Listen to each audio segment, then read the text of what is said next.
এই পৃথিবীর জমিনে মা বাপকে কেমন ভাবে ভালোবাসতে হয় চিৎকার দিয়ে বলো। আমাদেরকে কে শিখিয়েছে? রাসূল শিখিয়েছে। এই দুনিয়াতে স্ত্রীকে ভালোবাসতে হয়, সে আমাদের ইজ্জত, সে আমাদের জামা, সে আমাদের সম্মান। এটা আমাদের ঘরে শিখিয়েছেন কে? এই দুনিয়ার জমিনে স্বামী হলো একমাত্র আপন, স্বামী হলো নারীদের স্ত্রী। এইটা আমাদের এখানে কে শিখিয়েছে? এই যুবকেরা, এই দুনিয়ার জমিনে এতিমদেরকে ভালোবাসতে হয়, গরিবদেরকে প্যার করতে হয়, বড়দেরকে সম্মান করতে হয়, দেশকে ভালোবাসতে হয়, ইনসাফ প্রতিষ্ঠিত করতে হয়, মানুষে মানুষে ভ্রাতৃত্ব রাখতে হয়। সর্বধর্মের মানুষই হোক না কেন, মানুষ মানুষকে ভালোবাসবে, প্যার করবে। এ যুবকেরা, তরুণেরা, মানুষ কখনো মানুষের দাস দাসী হবে না, মানুষকে কখনো মানুষ জুলুম করবে না। এই পৃথিবীর জমিনে নাই সত্য মানবতাটাকে শিখিয়েছে। এ যুবকেরা, সব থেকে বড় বিষয় হলো আমাদের মালিক, আমাদের আল্লাহকে এই পৃথিবীর জমিনে আমাদের ঘরে কে শিখিয়েছে বলো? রাসূল শিখিয়েছে, ঠিক না বেঠিক? তিনি আমাদের আপন না দুশমন? এই শিখাতে গিয়ে এতটা কষ্ট নবীকে করতে হয়েছে গো। তোমাদের এই চিংড়িয়া গ্রামেতে এত সহজে ইসলাম আসেনি গো। তোমাদের এই গ্রামে মসজিদ এত সহজে হয়নি গো। তোমাদের এই গ্রামে আজান এত সহজে আসে না। তোমাদের মা বোনেদের মর্যাদা এই পৃথিবীর জমিনে এত সহজে হয় না। এ যুবকেরা, তরুণীরা, বাপেরা, এই পৃথিবীর জমিনে ইসলাম এসেছে হাজারো বাধা বিঘ্নকে কাটিয়ে দিয়ে, হাজারো তুফানকে মিটিয়ে দিয়ে, হাজারো পাহাড়কে ভেঙে চুরে এই পৃথিবীর জমিনে শান্তি প্রতিষ্ঠিত হয়েছে। এ যুবকেরা, তরুণীরা, বাপেরা, তোমার আমার নেতাকে, তোমার আমার লিডারকে, তোমার আমার আপনকে সেটা জানতে হবে। শুনে রেখে দাও, জেনে রেখে দাও, তোমার আমার আপন হলো আমিনাল্লাহ হযরতে মুহাম্মদুর রাসূল।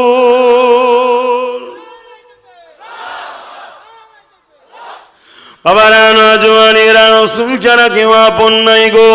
এ যুবকেরা, তরুণীরা, আব্বারা, আল্লাহ পাক কুরআন পাকের মধ্যে তাই জানিয়ে দিলে, লাকাদ কানা লাকুম ফি রাসূলিল্লাহি উসওয়াতুন হাসানা। এ দুনিয়ার মানুষেরা, আমি তোদের রব, তোদের মালিক আমি আল্লাহ জানিয়ে দিই, আমি তোদের জমিনে তোদেরকে পাঠিয়েছি। এই জমিন আমার, আসমান আমার, কায়নাত আমার। বান্দারে আমি নিঃশ্বাস দিয়েছি, চোখ দিয়েছি, কান দিয়েছি, আমি আল্লাহ তোদেরকে বাঁচিয়ে রেখেছি। বান্দা, তোরা যদি দুনিয়ার জমিনে কামিয়াবি হতে চাস, আমি আল্লাহ তোদের জন্য একটা মডেল পাঠিয়েছি। ওই মডেলটা হলো উসওয়াতুন হাসানা। উসওয়াতুন মানে হচ্ছে মডেল, সব থেকে উত্তম মডেল। ওই মডেলটা হলো আমার নবী মুহাম্মাদুর রাসূল।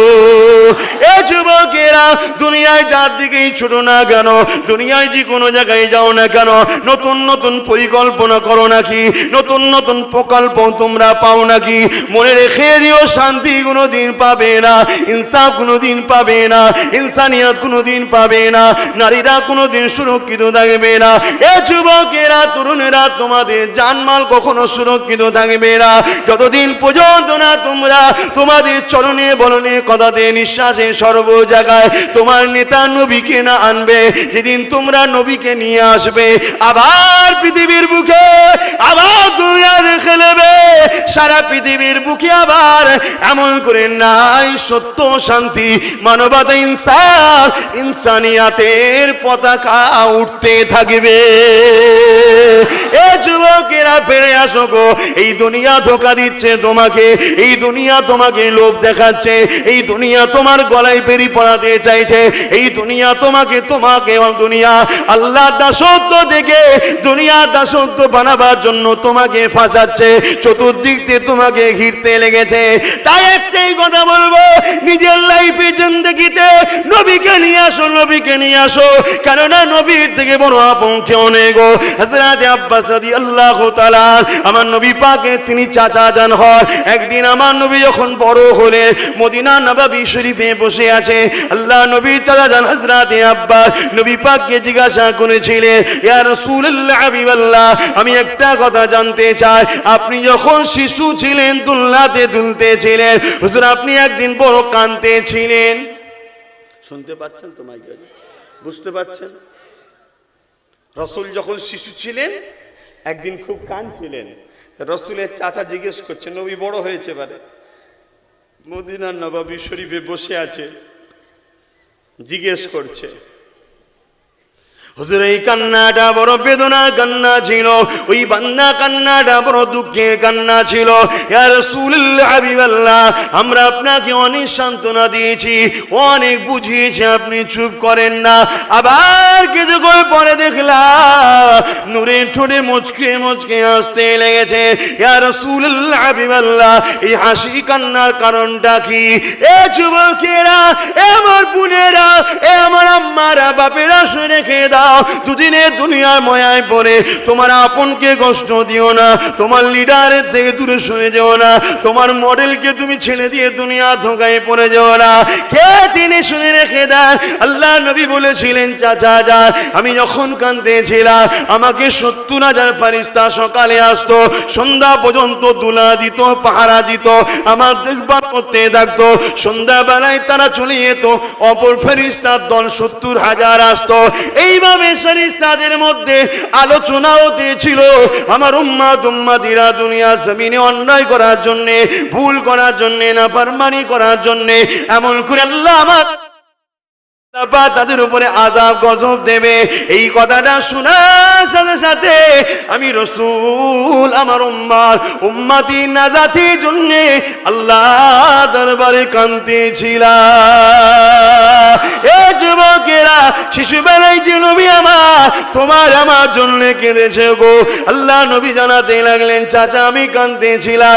কিছুক্ষণ পরে আবার জিবরাইল চলে এলো, ফেরেশতা চলে আসলো, এসে আমাকে জানিয়ে দিল, আমার আল্লাহ বা জানিয়ে দিয়েছে, হাবিব আপনি কাঁদবেন না, আপনার উম্মত উম্মতিরা যতই ভুল করে ফেলুক না কেন, যদি তওবা করে ফিরে আসে, আমি আপনার খাতিরে তাদের গুনাহকে চেপে দিয়ে নাজাত দিয়ে দেব। আরো জোরে বলুন সুবহান।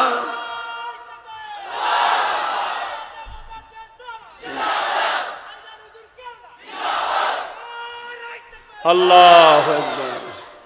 তাহলে আজও এত অন্যায়, এত ভুল আমরা করে ফেলেছি, আল্লাহ এখনো মারেনি কেন? শুধু রাসূলের জন্য। আহা, এই জমিনের ওপরে ফেরেশতারা দুবার খুব কান্না কেঁদেছিলেন, দুটো সময়, জানেন তো আপনারা? কি গো বলেন না, জানেন তো? আমি বলবো, মনে থাকবে তো? দুটোর সময়। একটা হলো আল্লাহ তার মাহবুব দিগকে পরীক্ষা নেবে না, নেবে না। কি গো, পরীক্ষা নেবে না? নেবে না। আমায় নেবে না, তোমাদের নেবে না? তাহলে একটু অভাব হলে চুরি করে খাবে, একটু অভাব হলে মানুষের ছিনিয়ে খাবে। আগামী দিন বড় অভাব আসছে বাপ। ইতিহাসের পাতা খুলে দেখো, আমার রাসূল খোদ নিজে বলছে, আমাকে আমার আল্লাহ যেভাবে পরীক্ষা নিয়েছে পৃথিবীর দ্বিতীয় কাউকে পরীক্ষা নেয়নি। কেন? আল্লাহ পাক যাকে যত ভালোবাসে তাকে কঠিন আজমাইশ লাই, কঠিন পরীক্ষা লাই। জোরে বলুন সুবহানাল্লাহ। আর এটা সত্য কথা, মুহাম্মদ রাসূলের মতো আল্লাহ দ্বিতীয় কাউকে ভালো, তাই রাসূলকে সব থেকে বেশি পরীক্ষা নিয়েছে। দুনিয়ায় আসার আগে বাপ হারা, কি যদিও বা দুনিয়া এলো কিছুদিনের মধ্যে মা হারা। নিজের চাচা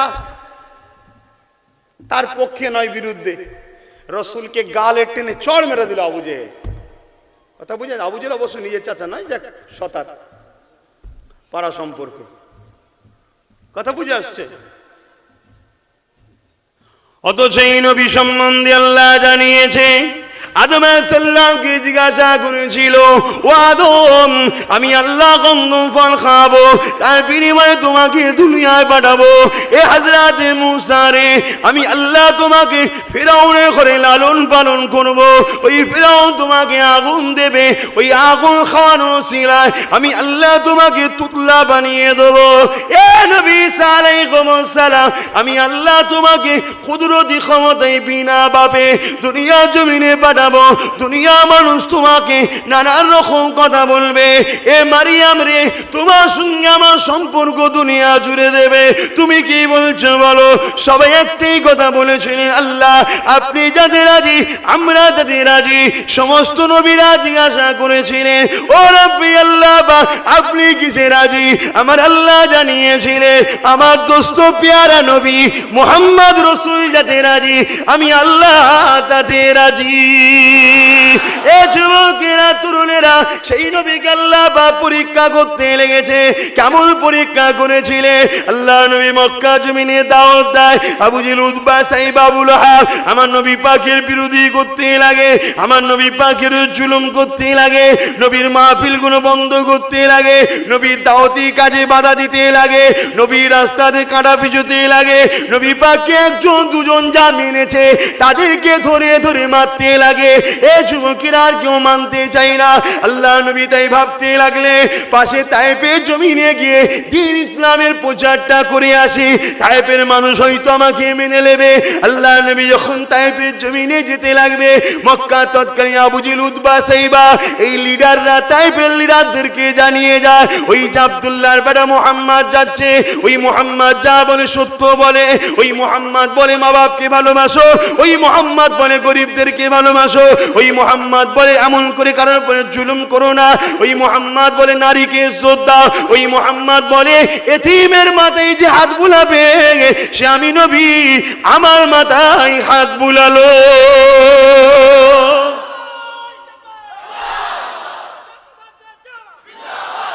এই কথাগুলো মুহাম্মদ রাসূল যা বলে ভালো বলে,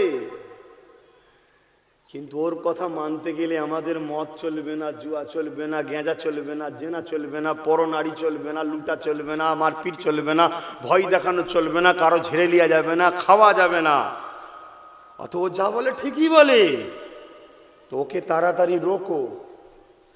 কে বলছে? আবু জেহেল, উতবা, সাইবা বড় লিডাররা ছোট ছোট লিডারদের বলছে, এলাকা বেসিক লিডার থাকে না, তাদেরকে খবর পাঠাচ্ছে তায়েফের লিডারদের ঘরে, এই মোহাম্মদ যাচ্ছে, রোকো কে না হয় কিন্তু সবাই ওর দিকে চলে যাবে।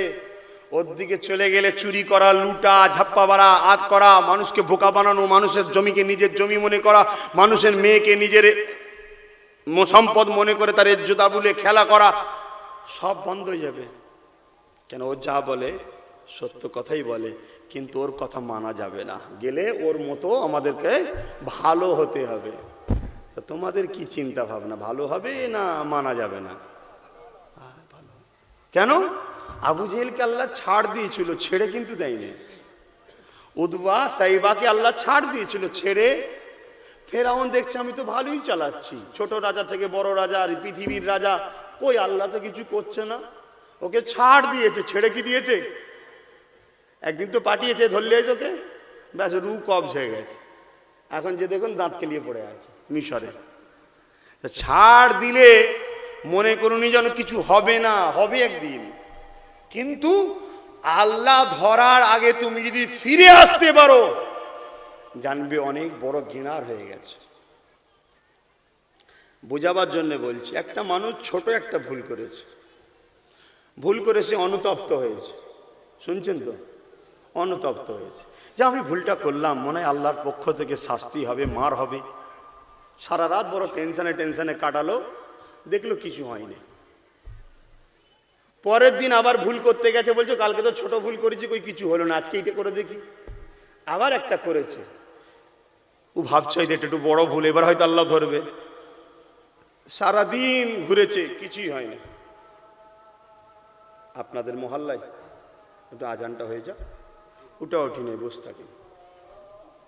اللهم رب هذه الدعوة التامة والصلاة القائمة آت محمدا الوسيلة الفضيلة والدرجة الرفيعة وابعثه مقاما محمودا الذي وعدته وارزقنا شفاعته يوم القيامة إنك لا تخلف الميعاد لا إله إلا الله।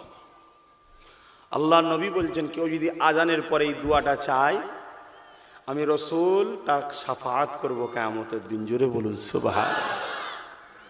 তুমি আমি যদি নাও চাই এই দোয়াটা তারপরও রাসূলকে আল্লাহ মাকামে মাহমুদ দান করে দিয়েছেন। জোরে বলুন সুবহানাল্লাহ। কিন্তু আমরা যদি দরদ দেখে একটু শরীক হয়ে যেতে পারি নিজেদেরই কপাল খুলে যাবে, ঠিক না বেঠিক? দেখবেন অনেক বড় লোকের পাশে গরিব মানুষ বসবাস করে, ধনী লোকের পাশে। গরিবটা যদি চালাক হয়, ভালো সময় খাবার শখ যদি যায় বা ভালো কিছু খাবার শখ যায়, গরিবটা কি করবে? ও যা রান্না করেছে ওই এক বাটি বড় লোকের বাড়ি দিয়ে পাঠাবে। পাঠালে কি হবে ভাই? আমিও দিয়ে পাঠাই, কি ফিরে আসবে? ভালো। আল্লাহ ওয়ালাদের জন্য দোয়া চাওয়া মানে ওখান থেকে বলবে আমিও দোয়া করি, কোনটা ফিরে আসবে? ভালো। কথা বুঝে আসছে তো? যাক, দরুদ শরীফ আল্লাহুম্মা সাল্লি আলা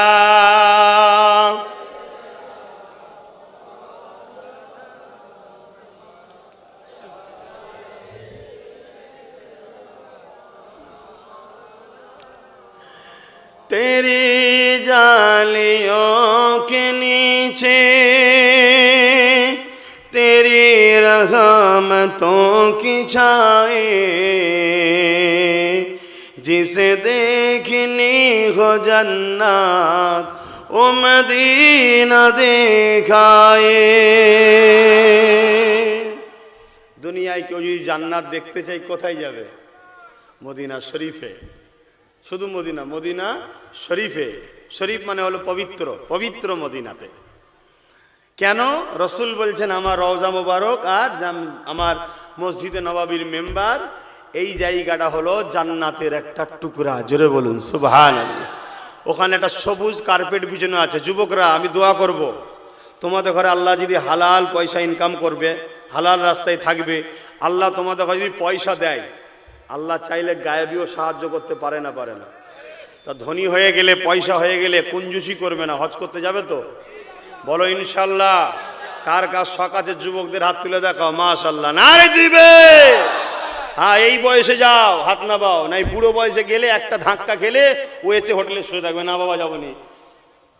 চাষির কথা মনে পড়বে, না বাবা কেন মরবুনি, বাবা ঘরে ফিরে যায় কচিমার কাছে। যে জন বয়সে যেতে হবে। কি বয়সে? জন বয়সে। তবেই তো সব কিছু ঘোরা যাবে, দেখা যাবে। আল্লাহ রসুলের কি কোথায় কি ছিল না ছিল, কোথায় জিকির করতেন, কোথায় মুরাকাবা করতেন, কোথায় ওহী নাজিল হতো, কোথায় রসুলের পাক সাল্লাল্লাহু আলাইহি ওয়াসাল্লাম তায়েফে যেতেন, সব দেখা যাবে। আর বয়স হয়ে গেলে পারা যাবে? আল্লাহ যেন সব ভাইকে নিয়ে যায়, বলুন আল্লাহুম্মা আমিন। ওই তখন যদি যাও মদিনা শরীফে, রসুলের রওজার পাশে মেম্বার শরীফের জায়গা পর্যন্ত একটা সবুজ কার্পেট বিছানো আছে। ওই জায়গাটায় যেমন হোক করে একবার ঢুকবে, তবে ধাক্কাধাক্কি করে কাউকে জ্বেলিয়ে নয়। কথা বুঝে আসছে? কারণ ওখানে মনে রাখবে দিন দুনিয়ার বাদশা রয়েছে, হাজির মওজুদ আছে। জোরে বলুন সুবহানাল্লাহ। সশরীরে নবী আছে। জোরে বলুন সুবহানাল্লাহ। আর আমার নবী পাকের সামনে জোরে কথা যদি কেউ বলে, আল্লাহ পাক বলছে তার জিন্দেগির সমস্ত আমলকে বরবাদ করে দিয়ে জাহান্নামী করে দেবো। ওখানে যখন থাকবে নত হয়ে, ভয় হয়ে, একজন গোলাম মালিকের কাছে যেভাবে থাকতে হয় ওইভাবে। আরও এক কিতাবে আছে, আল্লামা রুহুল আমিন সাহেবের একটা কিতাবে লেখা আছে, যতদিন তুমি হজে থাকবে নিজেকে কায়দি মনে করবে, বন্দি মনে করবে, সেইভাবে থাকবে। কথা বুঝে আসছে? আল্লাহ আমাদেরকে বোঝ শক্তি দিক। তো ওই জায়গায় যদি 2 রাকাত নামাজ পড়ো বা কোরআন পড়ো বা বসো, জানবে তুমি জান্নাতের মধ্যে আছো। জোরে বলুন সুবহানাল্লাহ। আর একবার যদি আল্লাহ কাউকে জান্নাতে ঢোকায় আর বার তো করে দেয় না। কে? আল্লাহ যেন আমার এই যুবকগুলোকে, আমার বোনগুলোকে, আমার আব্বাগুলো, মাগুলোকে একবার হলেও যেন তৌফিক দেয়। বলুন আমিন। আরো খুশি এবং আল্লাহুম্মা আমিন। তেরি জালিयों के नीचे तेरी रहमतों की छाए जिसे देखनी हो जन्नत ओ मदीना देखाए जिसे देखनी हो जन्नत ओ मदीना दिखाए। रोजे के सामने मैं ये दुआएं मांगता था,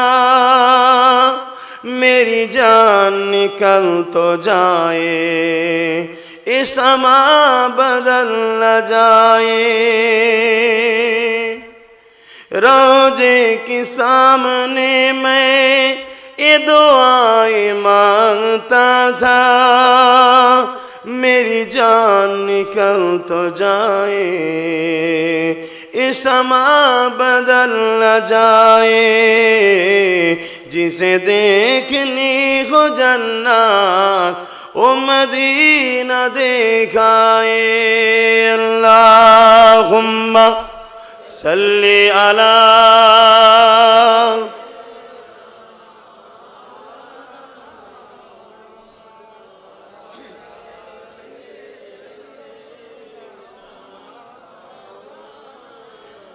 तैबा के जाने वाले, तुझे मैं दुआएं देता हूँ।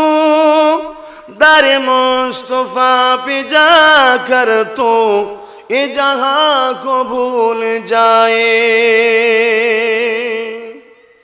যখন কেউ যায় না তারা দুনিয়া ভুলে যায়, ওই জায়গায় গিয়ে না দুনিয়া ভুলে যায়, সংসার ছেলে ভুলে দুনিয়া সব ভুলে যায়। এমন একটা জায়গা না ভাষায় বোঝানো যাবে না, গেলে তখন বুঝতে পারবে এত সুন্দর জায়গা। আহা तैबा के जाने वाले, तुझे मैं दुआएं देता हूँ।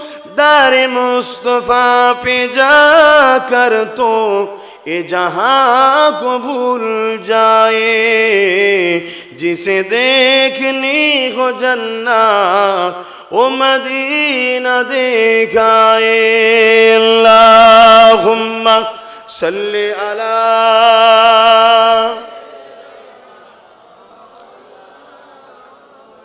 और आले।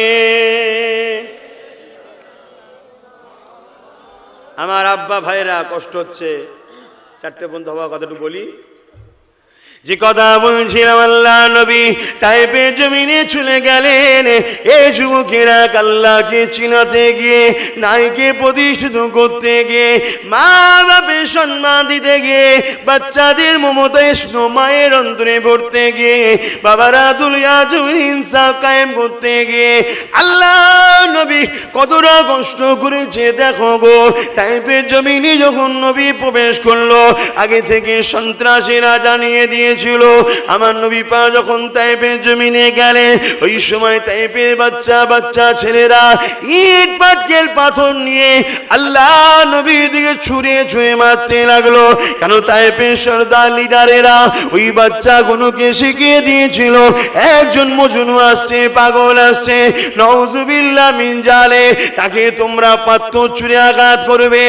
এ যুবকেরা কখনো কি দিল কাঁদে না যে নবী আমার নাই সত্য প্রতিষ্ঠিত করতে গিয়ে, এই দুনিয়া জমিন থেকে শিরক মুছে দিতে গিয়ে, এক আল্লাহকে চিনাতে গিয়ে যে নবী আমার এত কষ্ট করেছিলেন, সেই নবী পাকের দিনের কথা কি মনে পড়ে না?